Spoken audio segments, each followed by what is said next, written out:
Hello, this is Abby. Dear Abby, this is gonna be a long one. Oh boy. Dear Abby, how do you tell the difference between a new exciting crush and a rebound? Does it matter? Dear Abby. Dear Abby. Dear Abby. Welcome to our little corner of the internet. This is the Dear Abby podcast. I hope you stay and hang out with us. See you in a sec. Well, look who decided to listen to my podcast today. Welcome back to another episode of Dear Abby. Okay, well, I am very excited to be back with everyone today. I have been really in a weird spot per usual. Not per usual. Sometimes I feel really good. Sometimes I feel really bad. Sometimes I feel very medium. Life is what it is, okay? The more I resist my ups and downs and in recovery and just in life in general, the worse I feel and the less inner peace that I have. Why does that happen when you're talking and then all of a sudden it's like your throat's like, no more, like shut up, no more. And it just cuts you off. Nothing is worse for someone whose face gets red when that happens mid-conversation. You just have to play it off even though you both know you just cracked or you did something weird with your throat happened. Or in that exact moment, you both realize that you're a bit dehydrated. That's probably what's happening to me. What the frick are you doing right here? Knocked my bear out. Yeah, sure. Sometimes I think that my bear is my late dog for some comfort. What? Okay, fine. He's not dead. He's not a dead dog. He just is gone now with someone else. I couldn't take care of him anymore. I could if I really wanted to, but just where I was living, my life situation. Okay, fine. This is what happened. I had a dog. With my ex-husband, we bought a dog together. I am obsessed with that dog. Like, I still sometimes regret giving him away. When my ex-husband left me, that dog became my best friend and also it was also my emotional support animal. Like, he had like a whole thing and everything. Cute little ID card with both of us on it. It was really cute. I still have it. I will never get rid of it. But anyways, yeah, that's a fun fact. I had a dog and then my ex-husband left. I had the dog. I was not a big runner, but that dog needed a lot of exercise. He also wasn't very trained because he was like 2.5 at that time. And I had trained him like sit, lay down, stay, some stuff, but I've never trained him on walks. I was like, he's my sole responsibility now. And I lived, at home. My parents don't love dogs. My family doesn't love dogs. So it was very stressful. But I loved him. Like, he genuinely saved my life. And so I had him for a while. This has nothing to do with what we're talking about, by the way. This is just a segue. So, not really. Interesting fact. We'll have this as this will be the L for today.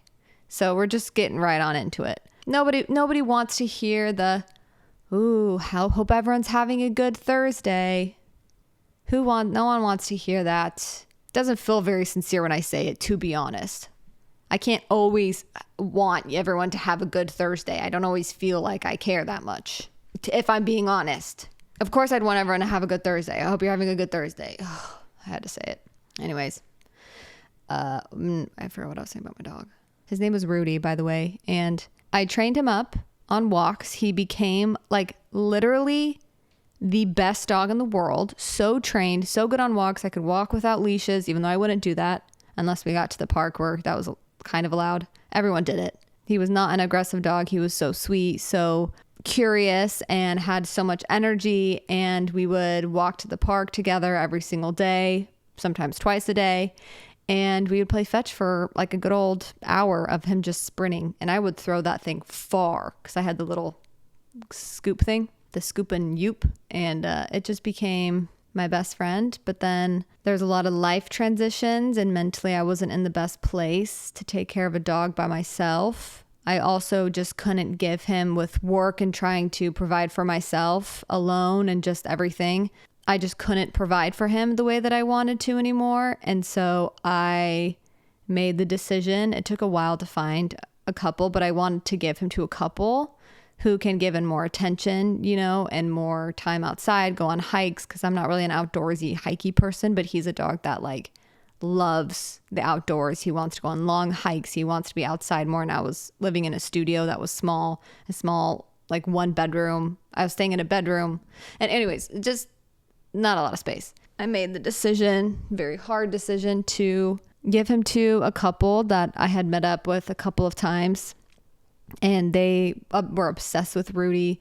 They like still send me pictures and videos sometimes, which I love seeing. Like they're so in love with him, and they'll send pictures of him like in a field somewhere, like with the wind blowing and his big floppy ears. He was a German short-haired pointer, so if you know, you know. His droopy little mouth, and he just looks like he's having the best life, and I miss him. And sometimes I'm not kidding, I do pray and I ask God, just one day, if this is possible, can I just see him again? I don't need to have him. He doesn't have to be mine. I want him to run around in a field. I just want to play fetch with him again. Like, that's all I want. He can stay in his little doggy heaven in the big field with a bunch of other crazy dogs, but I want to be able to see him. And I feel like sometimes I just randomly think about him and I start crying because he was my best friend, but it just like felt like the right thing to do at the time for him. And now he's all trained up. He was given to someone else, and now someone else gets to enjoy my hard work, first of all. And second of all, they get to enjoy the sweetest dog who makes you fall back in love with life. So that's my dog saga. So yeah, this thing isn't the same, has no soul in it, but it's nice to cuddle with. It's also like an anxiety pillow. So that's why you see it. It's like has a weight on it. So sometimes if I'm alone and I feel anxious at night, I'll put the weighted bear on me, and it just kind of soothes me, and I'm able to breathe. But it's not the same as a dog. Nothing will ever be the same as a dog. I definitely want to get a GSP again because they're just so crazy, but they're so brilliantly smart. They're just perfect dogs. Wow, that was a weird segue into what we were talking about. Not a segue into what we were talking about. That was a weird intro, if I may. Yap. I'm yapping all day. Today, we are going to talk about lessons that I learned from my divorce. And it's not going to be probably what you think it's going to be, like some of the things that I'm talking about. I'm really just going to talk about some of the main life lessons that I learned and things that I feel like why it makes me, even though it was so hard and still, you know, sometimes things still, it's just heartbreaking, you know, that divorce happens and that people can be in love and then something happens and then it's just like gone, you know? It's a weird thing about life. It makes that more real that that's a possibility, which is really hard. But also at the same time, I have learned so many things about life, relationships, love, how to support someone who's going through something similar, and yeah, just a bunch of stuff. So I kind of want to talk about that because I saw a TikTok the other day, and I think I mentioned this, and she was saying, I think Chelsea, actually, where was it? Chelsea sent me a video, and the girl was just like, why is it like kind of chic to be divorced in your 20s, you know, and just young divorcee? And I was like, I'll take it because wouldn't wish it upon anyone. It's heart-wrenching and scary and confusing. But I believe in a God that turns bad things into good things, and he doesn't discredit how hard it is ever. I've never felt that, but he also, because of who he is, he genuinely can, I believe he can flip things to make them for our good instead. And he's like, fine, someone did this to you. Let me turn this into a blessing. But it's not overnight, people. And it's not, I constantly feel like, oh, I'm so grateful for my divorce. That's not how I feel. But sometimes if I'm really reflecting and I'm kind of living the values that I learned and that I value, especially after my divorce, I genuinely feel so much more peace and joy. So we're kind of going to be jumping around a little bit, but it's kind of on the same topics the whole time. Before that, though, I'm going to talk about I already talked about my L, which is getting rid of my dog. And then a dub. I've been trying to let myself enjoy things that I used to enjoy before chronic OCD.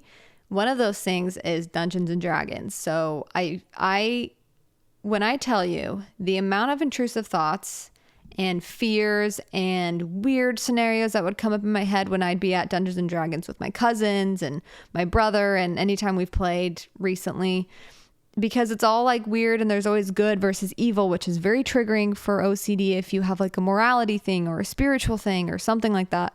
It's very triggering. Like, oh, if I was the bad guy or if I'm role playing as a bad guy or something, I'm like, oh my gosh, would I actually do that in real life? Like that type of a scenario. Very common and for OCD, and so the two didn't really mix that well. The last couple times that I played, I've tried to just accept, like, I'm going to be so anxious and I'm going to think that I'm the worst person on earth while I play this game. I'm going to think it's horrible for me, horrible, whatever, going to turn me into a bad person, yada, yada, yada. Okay, OCD. And then I just let myself have fun and I joke around, say some raunchy jokes to really trigger it. And it's always a blast. And I've been trying to watch more anime because I love anime. I've loved it since I was like a junior in high school. So it's been a long time. I've watched a lot of them and I've stopped watching them because my ex-husband used to watch them. We used to watch that together. That was like a thing.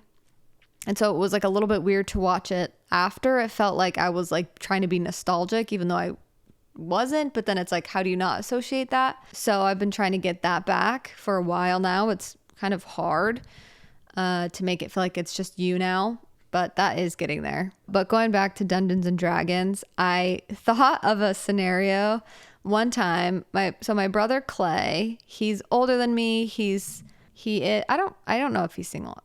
I don't know, but he is very charming, funny, creative, huge imagination, and very analytical. So he's like the best dungeon master, I think, because he thinks about a lot of things and he doesn't care if he looks stupid, which those people are my favorite type of people because they don't care what other people think, or they're like not, I don't know, maybe if they're insecure in their head but they're still going for it.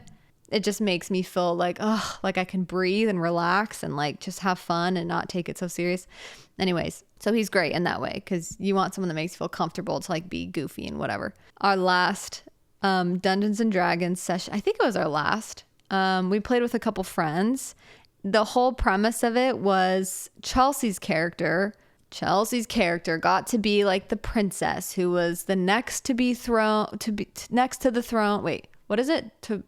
She was heir to the throne.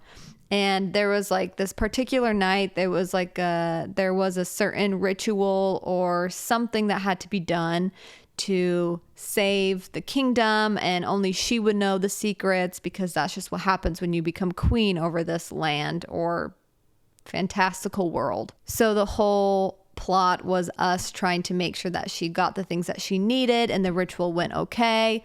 She was able to do everything she needed to do to become the next queen and learn all of the family secrets, stuff like that. So we get to, whenever I play with my siblings or my friends, it is just, normally this is how it goes. There's a plot that probably Clay or the dungeon master wants us to follow. We probably get 20 minutes in, and then the rest of the time is spent on stuff that probably was not planned because we're stupid. We like choose the wrong thing every time. We just don't get any hints, no matter how obvious they are. And then the whole time Clay's probably trying to improv. Okay, well, how do I get this to close? You know, if it's a one shot, which is just a one time thing. So this one, I think we read a bunch of stuff wrong, or we were supposed to read something and we didn't read something that was given to Chelsea, which was a huge hint as to how to do the ritual right or something like that. And so we get to the end. We get to this certain room and where the ritual is supposed to take place. Shocker, shocker, there's a bad guy. Something happens. It doesn't go right. Chelsea's basically about to die. I don't remember what the trigger was, but something happened. Keep in mind, okay, this kingdom has been around for a long time. Lots of queens before Chelsea, okay? Lots of family secrets, lots of legacy, lots of the same ritual. It has to be the same ritual every 100 years, I believe, or 1,000 years or whatever. Has to be done a certain way. Basically, we messed it up. Chelsea's ancestor, this queen before her, her grandmother, I believe, in spirit, came down and basically helped us win the fight when we were about to die. But it was the cutest thing because the way that it was explained had me and Chelsea both crying, because it was like Chelsea was so desperate for help, and then all of a sudden this angel came and then it saved us, and it gave Chelsea a kiss on the cheek and she said something sweet and like, you know, like, I've got you. And then she saved us all. And I love those moments in Dungeons and Dragons. I like movies. I do. There's something about maybe people that I know and love just actually being able to be a part of it, even if it's role playing in Dungeons and Dragons, to be a part of the somatic or the, you know, theatrical experience of these fantastical worlds, and having my brother explain all of these things that are happening, and he changes his voice and he has all of this imagination. It's all coming from him, like his brain, his imagination, him. And I love it. Like, I live for that stuff. When I played with my cousins, my cousin was a dungeon master. He was so good and he had things planned so well, and like, he loved it and I loved it and we all loved it. I will be getting into that soon, more frequently, basically, is what I'm saying. Long story, I know, sorry. But I think it would be fun to post something about playing Dungeons and Dragons, or maybe like a whole session, just to get everyone, if you don't play or if you think it's weird, to get you more accustomed to it. I'll get you. I'll get you. Don't you worry. That's what I said. Actually, I never said that. I was excited from the start. Long dub and a long L. Getting into the main part of the episode, which now I don't have a lot of time on, but that's okay. I regurgitate things all the time. Here are the main things that I learned from my divorce that have helped me in life, and I try to continue to remember those values moving forward. The first one is obvious, which is how to forgive, because of the situation, specifically with how the divorce happened. It was very upsetting. I was very betrayed. I was very hurt. I'm not really an angry person, but I mostly felt sad. But then sometimes I got whiffs of, like, not whiffs, that's sniffing. I don't know. Surges of just being ticked off, like being so freaking mad. I've never really been someone to drop F-bombs, but I was dropping F-bombs pretty crazy. Yeah, I just was really angry. I didn't really know how to, like, immediately I thought, okay, yeah, I forgive him. Like, I forgive you. I think I told him that really soon after, like, basically while we haven't even been divorced yet, but we were like, okay, well, obviously this isn't going to work out. And it's weird because I've learned that forgiveness comes in waves. I grew up religious, having faith in God and Jesus, and something that I was taught a lot about was forgiveness and how you should basically turn the other cheek type of a thing. And I was pretty good at actually forgiving people my whole life, even if they were jerks to me or whatever. This was a whole other level, obviously, of trying to learn how to forgive, because I was like, oh, I'm good at forgiving, so this shouldn't be hard. And then I realized forgiving was fully like letting that go and not having that be like a story or a narrative for me anymore. And that is what I learned about forgiveness is it does obviously help the person forgiving. A huge weight is lifted off of my shoulders when like I was able to feel like I could let it go, and that's over there now. But a step further for me was really looking at the human part of him and how he hurt me, and recognizing the pain that he was in. He must have been in so much pain to do what he did to me, because I do think, I don't know, more people are in pain. I think sometimes in this world, and a lot of even podcasts or just like videos, YouTube, I don't know, just the way that people talk about each other, and someone does something bad, and I understand, like, I don't condone what he did at all. Obviously, I am the result of like the pain of what that caused.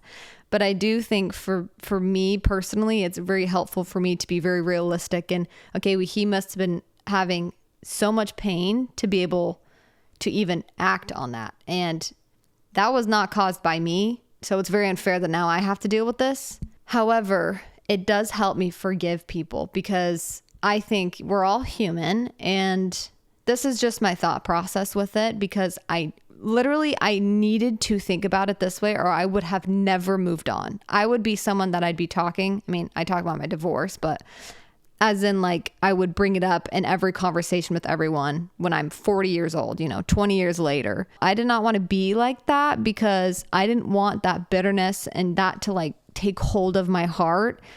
And sometimes I still feel like this pull to kind of play into the, I don't know, like victim or like, life is so unfair. Why does everything happen to me? That type of a scenario or narrative, whatever. But then I just go back to like, the reality is someone did something very horrible to me. He is reaping the consequences internally with shame, guilt, probably regret.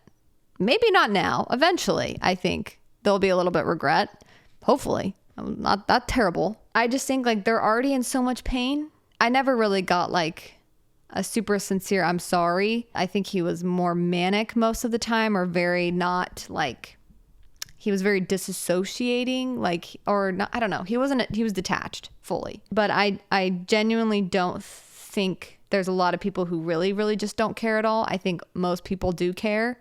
And so they're already in so much pain. So I think holding on to something and then spreading that to other people is just causing more and more and more pain. I learned like I don't condone obviously any of those actions. Like I hope I would never do anything like that. And I do think that it's preventable by just like daily habits. I don't know. You learn that there's so much pain in the world, and because you're in so much pain, but you also see someone else in so much pain, and then they caused you pain. When you see that and you witness that, you experience it, you understand it, you realize like, oh, it's actually so unhelpful and just a pain in the world to like hold on to it and then to project it. Like, it's like, I don't want to do that.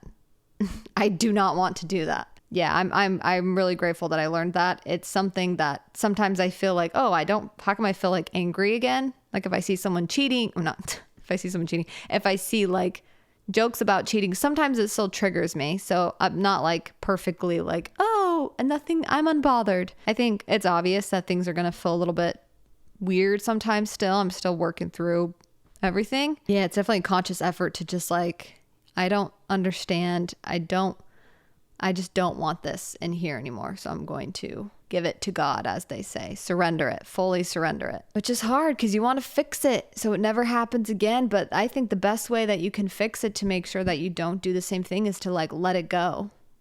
Fully to just let it go. That's one thing. The second thing is, which I think we'll only get to 2. Maybe I'll do a second part next week. But the second thing that I've been thinking about a lot recently is about gossiping. This is something that I really tried my whole life. Again, something that I was taught and something that I now value more than ever because I understand it, is to not talk about other people behind their backs, not gossip. Everyone gossips a little bit, okay? I think most people do. It's something that I now internally makes me actually feel a little bit cringed, and I feel kind of sick when I hear people gossip about stuff. Gossip, just to be clear for me, is just when someone's speaking of someone else's pain. Like, this is in my head, this is what I think of. Obviously, it's when someone's like just being a jerk to someone else behind their back, making fun of them, making them feel stupid, trying to look better because by like putting someone else down. But I also think sometimes it's talking about someone else's pain for your entertainment is what I like have seen a lot. Something for me that I realized was so painful was when people used I've talked about this before, but when people used my story as a way to psychoanalyze and a way to try to understand, well, what's wrong with her? What's wrong with him? What's wrong with this? And blah, blah, blah. And I don't know if it's a defense mechanism, if it's just like for entertainment, but it was extremely hurtful to me to be on the receiving end of it and just hearing little whispers. That taught me a lot, because that taught me, it's so sad and disheartening to feel like your pain and something that rocked your world in a bad way. I think rocking your world is good. That just shattered your world, okay? It's just being like whispered around behind your back, and it feels like everyone else is like gets to have a say in it, or everyone else, it just feels like no one cares about you when that happens, because they don't in that moment. They're not like thinking about the other person. They're not being like conscious in that moment to be like, oh, is this the best thing that I could do for this person? No. There's a difference also between letting someone know, like, hey, just so you know, like they just got a divorce like a couple weeks ago, just, so like don't ask about like their husband or something. I think that's important, because you don't want to make someone else look stupid or feel weird if they're like, oh, how's your husband? It's like, well, we just got divorced, don't make me say it. I think that's different from like what I'm talking about with gossip. I really don't want to judge anyone that like does gossip or talks about that stuff in the way of like, I don't know. Sometimes I have a hard time because I notice things and I'm like, I don't like that internally. It makes me feel weird. But I don't want to shame other people or judge them for doing that. But I'm like, but I don't, maybe this is an OCD thing. How do I differentiate the intentions behind not wanting to do something? Like, I'm hope I'm not being mean if I'm like, so stupid. That's so stupid. No, it's just a value of mine that I've learned. Doing that stuff and talking about that stuff in those ways for me felt very vain. As in, it got you nothing. It didn't do anything for you. Like, it didn't fill you up. I learned that when I had gossiped and when I sometimes now slip up, or if I don't know what to say, I'm like, well, maybe I'll just talk about, I don't know, like what's going on with this person or something. I mean, I don't really talk to anyone, to be honest, but I really try hard not to like even really talk about anyone unless it's positive and uplifting and true, and not like for entertainment purposes. I don't know, even just drama like pop culture stuff or something along those lines of just random drama about something that has really nothing to do with me personally, and the way that I'm talking about it is not helpful for anyone involved. When I do that, I realized I feel sick, first of all, doing that now, because I think how hurtful for that person on the receiving end if they ever find out, whatever. But I also think about like, oh my gosh, like I feel like it toxifies my mind. Like it makes me, because I'm talking or I'm thinking about other people and their actions in the way of like, I don't know, just being hyper vigilant or something, then I now feel like other people are doing that to me. So mentally it makes me feel horrible. I get way more insecure. I feel like I'm walking on eggshells with everyone and everything. Like I have to be perfect, and makes me so scared to say the wrong thing because then people will judge me. Yeah, I really just have realized, honestly, I'm so much happier not consuming stuff that has nothing to do with me, especially when it's just for entertainment purposes, or I don't know, just to not focus on something that's going on with you. And again, this just has to do with the bad type of gossip where it's just like mean, just kind of is nasty and mean and not helpful. It just makes me feel yucky now. So anytime I feel like people are maybe talking about other people, I try not to say anything, or I'll just like kind of like, yeah, like, so I just like sometimes don't know what to say because I'm not at the point where I'm like, hey, don't talk about that. Like, I'm not going to do that, but I tried to just not participate as much as possible. You don't realize how much you kind of put into your head with other people's stuff until you realize I don't want to do that anymore. And then you're like, oh, I'm like detoxifying my mind, which is so freeing. I don't know. I'm not like a chronic gossiper.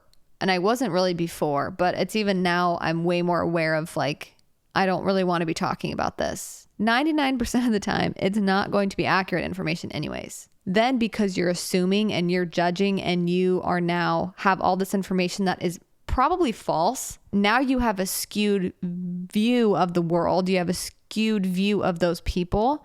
You're not like fully looking at the full picture. Then you have like a yucky lens, and then you're holding on to that as you're going throughout your day. Rather than if you just like don't bother with that stuff unless it's presented in front of you in a healthy, safe environment where the person's there and you need to like comfort them and you really want to hear their story like from the source. Like that's so much more filling than just speculation, you know? Yeah, I don't know. That's just my 2 cents. That's what I've experienced. That's something that I really do hold like very tenderly in my heart, just to not speak about others in that way or not even really focus on that. To give people the benefit of the doubt, really try to understand people and to just, I don't know, just not focus on that. But I'm not perfect at it and I'm trying, and yeah, we can all be better to make this world a little bit of a better place. Okay, let's do a Dear Abby and then we will round out this episode. Okay, you guys, I am feeling very, very excited and emo because this podcast is now made possible by No CD. You guys have heard me talk about No CD a million times in my podcast. I did therapy there. I go to support groups still to this day. And it's been such a huge part of my recovery journey. I couldn't be more excited about this partnership with them. No CD offers effective, affordable, and convenient OCD therapy. No CD therapists are trained in exposure response prevention therapy, which is a gold standard treatment for OCD. With No CD, you can do virtual, live, face-to-face video sessions with one of their licensed, specialty trained therapists from anywhere inside or outside the US. It's affordable and they accept most major insurance plans, so getting help has never been easier. No CD therapy goes beyond sessions. It includes in-between session support where you can message your therapist anytime, access therapeutic tools, and get support from a community of peers who are overcoming OCD right in the No CD platform. Breaking the OCD cycle takes effective treatment. Visit nocd.com today and book a free 15-minute call with their care team, many of whom have also experienced OCD. If you think you may be struggling with OCD, there's always hope. Now is the time to regain your life. Visit nocd.com today. And transitioning into advice mode. Dear Abby, I'm about to go on a date with a boy that I haven't figured out if I like yet. Ooh, very exciting. He has made it very clear to me that he does like me and wants to date me, but I'm still unsure. I've communicated this to him a bit, but what do you do when the other person wants to move faster than you? To add onto this pressure, I am at a Christian university that pushes quick dating relationships into marriage. Help. Love ya. Oh, love you too. A couple things come to mind. First thing, in this moment, say, I literally do not care what anyone else thinks about my relationship. Do not care about what anyone else says. Do not care about what anyone else thinks. If you can, mentally tune that out. It's like if there's radio stations going on, try to physically turn the volume down over that side of your brain, that noise. And then just focus on having fun on the date. Like you probably have already gone because this was a little bit ago, but well, actually I think it was pretty recent. Yeah, this was only a couple days ago. So then once you have tuned that out and you just go on a date, maybe it'll bring you more clarity. I think I'm not a big fan of rushing things anymore for obvious reasons. I still think it totally can work when people rush into things. I think it just depends on how you mature together and if you both mature together and if you're both willing participants of, changing and growing and learning together and for the relationship. I think if you have a really rigid way of thinking of relationships, it's probably not going to work unless you change those really rigid type of beliefs of a relationship should be this, it shouldn't be this, it's blah, blah, blah, blah. Very Hollywood, depiction of love. If you've already told him and he still is like, but I want to go fast into this, you can tell him, I feel really anxious about going into a relationship quickly or moving into marriage or whatever, like quickly. I feel like I would really appreciate it if you didn't pressure me and you just gave me time to figure it out on my own, because I could come to, my decision of, I wanted let's jump into this and let's just see where it goes. In the next week or something, or in the next couple of days, it might just click for you, or it might just kind of, it'll fall into place. That's my advice. Just communicate that in that specific way of saying, I feel anxious because of this. If you want to help support, then do this. And then also when it comes to feeling pressure from like a religious space, it's not, I don't think anyone's intent is to be pushy. I think most of the time their intent is good because they've loved being married and having kids. Like that's where they've found the most joy. Again, it's your life. They also had that, like they had that decision. That was also their life. So this is your life. And you can trust yourself. You can do what you feel internally like it's pointing you to do. So just take the pressure off. It's going to be okay. Whatever happens is going to happen. Just move forward however you think. You can trust yourself. You'll find the person that you're looking for. And, you know, if you're open, if you're ready for a relationship, that's all you can do, you know? Or if you're not ready and you don't really feel like that's something that you want right now, that's also okay. I feel like sometimes when you meet your person, sometimes not, when you meet like your person or, you know, someone that you can see a life with, you can make it work, then you just kind of, it falls into place. And even if it's not what you're looking for, it just happens. It's kind of what happened to me. I was excited to be single for a bit. Then I met my now boyfriend. I thought, I can't let him go. All right. Well, hopefully that was helpful. Send in Dear Abby's, people. Text me. Call me. Nobody calls me anymore. Nobody texts me. Call me, text me. The number is in the description below. No matter what you're listening, watching, it's in the description below. You can just text. It can be silly, serious, whatever. I need more of them. Okay. Well, thank you guys for listening to this week's episode. I was all over the place as normal. So thank you for listening. And I will see you guys next week. If you want to support the podcast, you can like, subscribe on YouTube, comment down below. You can also leave a 5-star rating and review on Spotify or Apple Podcasts. And you can also find me on Instagram and TikTok at DearAbby__ I believe. Thank you for listening. Have a good weekend. Bye. 우회전 taking a ride to journey 눈치 보면서 들어가 할 때 찾아 나머진 바빠 개설레임 바꾸는 사람들